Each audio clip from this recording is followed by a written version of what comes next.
सबसे तेज भगवा न्यूज 24/7। धनोल्टी में जौनपुर क्षेत्र पंचायत की अहम बैठक। सड़क, पेयजल और विकास कार्यों पर तीखी चर्चा। खराब पैचवर्क पर अधिकारियों को फटकार।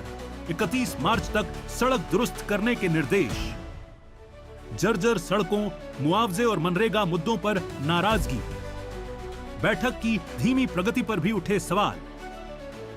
आज विकासखंड जौनपुर में ये द्वितीय बीडीसी की बैठक आयोजित की गई है माननीय प्रमुख जी की अध्यक्षता में। तो उसमें सर्वप्रथम जो पिछली बीडीसी की बैठक थी उसकी पुष्टि की गई। अधिकतर विभागों ने उसमें जो पिछली बीडीसी में जितनी भी शिकायतें थी उन पे कार्रवाई कर दी है। कुछ विभागों की कार्रवाई गतिमान थी तो उनकी कार्रवाई में एक टाइम लिमिट बांध दी गई है कि इतनी टाइम लिमिट में आपको वो कार्रवाई पूर्ण करके सदस्यों को बतानी है। इसके उपरांत हमारे यहाँ 26 विभाग हैं जिनका इस बीडीसी में कार्य सूचना में उनको एक एक करके अपनी योजनाएं बतानी थी और उनके जो शिकायतें हैं लोगों की उसका निस्तारण करना था।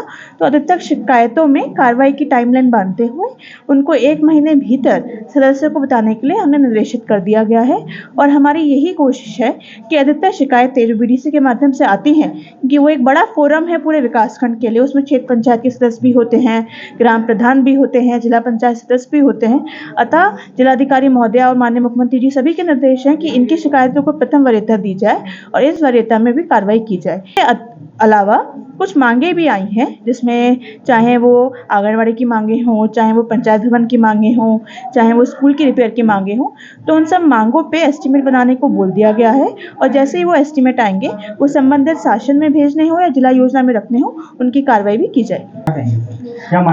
देखिए, एक जो प्रमुख जिसमें सबको दिक्कत हो रही है फिलहाल वो है कि जो मनरेगा स्कीम है उसमें कुछ गाइडलाइंस के अनुरूप अब काम 20 से अधिक शुरू नहीं हो पा रहे हैं ग्राम पंचायत में। सो अधिकतर ग्रामों में वो दिक्कतें आने की वजह से और ऑनलाइन हाजिरी की जो दिक्कतें आ रही हैं उसके संबंध में ग्राम प्रधानों द्वारा ज्ञापन भी दिया गया है और उसमें ही थोड़ा सा उनके हंगामा किया गया है। तो उसमें उन सबको समझाया गया है कि जो अभी जो मेन दिक्कत आ रही है वो ट्रांजिशन फेज की वजह से आ रही है, क्योंकि जो अब हम मनरेगा से नई योजना में जो ट्रांजिशन कर रहे हैं उसमें कुछ गाइडलाइंस हमें सेंटर से प्राप्त हुई हैं। इससे थोड़ी काम को शुरू करने में, काम की अटेंडेंस लगाने में दिक्कतें हो रही हैं और उसका निस्तारीकरण जैसे ही हम नई योजना में ट्रांजिशन कर जाएंगे वो हो जाएगा। पहले तो पिछली जो बीडीसी है उसका ही जो कार्यवृत्त था वो पढ़ा गया, लेकिन ठीक से जवाब अधिकारियों की तरफ से नहीं आए। हमने फिर भी उसमें व्यवस्था बनाई है कि जो संबंधित जिन जनप्रतिनिधियों के सवाल रहते हैं उनको उनकी जो भी आपके हल हों या जो भी उस पर कार्रवाई हो उसका जवाब उनको पहले पहुंच जाना चाहिए। क्योंकि आज भी मुझे लगा कि 2-2.5 घंटे हम लोग पुराने कार्य को, जो पुराने बीडीसी की बैठक का जो एजेंडा था उसी को पढ़ने में लगे रहे कि भाई उसका क्या जवाब रहे। तो आगे के लिए हम सुधार करने का प्रमुख जी से भी अनुरोध करेंगे और खंड विकास अधिकारी जी से भी। प्रधानों की एक मांग, प्रधानों क्या सब मुझे लगता है पूरे देश की एक मांग है कि जो ये ऑनलाइन हाजिरी का जो सरकार ने एक चक्कर रखा है और ऑनलाइन हाजिरी आप जानते हैं पर्वतीय अंचल के लोग हैं, यहाँ पर खाले हैं, नाले हैं, धारें हैं, एक धार के पीछे सिग्नल नहीं है और ये जियो टैग बेसिस एक योजना है। आप उस जियो टैग जहाँ पर वो योजना बन रही है उससे अगर आप 10-15 मीटर दूर इधर उधर भी चले जाते हैं तो वो जियो टैग खत्म हो जाएगा और संचार की सुविधाएं नहीं, दूरसंचार की हमारे पास सुविधाएं नहीं है। तो बताओ अब ऐसे में कैसे हम ऑनलाइन हाजिरी लगाएंगे। 252 रुपये का मानदेय 2-2 बार हाजिरी लगाई जा रही है। आपकी मांग क्या है?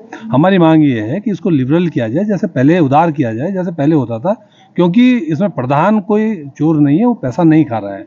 क्योंकि पैसा जो भी है वो मजदूरी के रूप में लाभार्थी के खाते में जाएगा, जो काम कर रहे हैं उनके खाते में जाएगा। तो हमारा यही मांग है कि इसको सरलीकृत किया जाए और पूर्व की भांति जैसे हाजिरियाँ लगती थी वैसे ही मशरूल बनते रहे, ऑफलाइन बनते रहे। Thank you.